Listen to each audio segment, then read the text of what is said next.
먼저 대통령실로 가보겠습니다. 비서실장을 포함해 수석비서관들이 사의를 밝혔는데요. 취재기자 연결해 알아보겠습니다. 강희경 기자.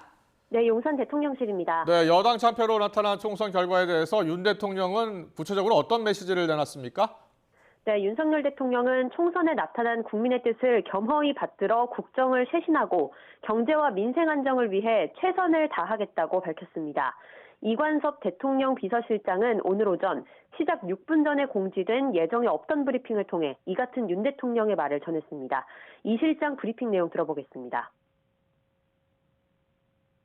총선에서 나타난 국민의 뜻을 겸허히 받들어 국정을 쇄신하고 경제와 민생 안정을 위해 최선을 다하겠습니다. 이런 말씀을 주셨습니다. 대통령실은 이어 국정쇄신의 하나로 곧바로 인적쇄신 카드를 꺼냈습니다.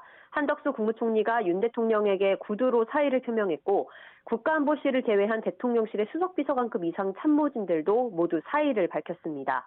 이관섭 대통령 비서실장과 성태윤 정책실장, 이도훈 홍보수석, 한호섭 정무수석, 박춘석 경제수석, 장상윤 사회수석 등이 모두 사의를 표명한 겁니다.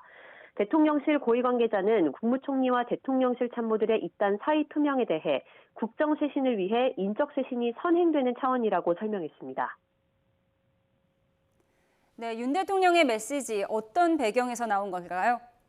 네, 윤 대통령이 국민의 뜻을 받들겠다고 자세를 낮춘 건 사실상 취임 이후 최대의 정치적 위기를 맞았기 때문으로 보입니다. 국정 운영에 국회의 동의가 필요한 부분이 적지 않기 때문인데요. 당장 민생토론회에서 약속했던 금융투자소득세 폐지나 공시가격 현실화 폐지 등은 야당의 협조 없이 실현이 어렵습니다. 9건의 법안에 대해 행사했던 제2요구권, 즉 거부권도 야당에 더해 여당에서 10명 남짓 이탈표가 생기면 무력화될 수 있습니다.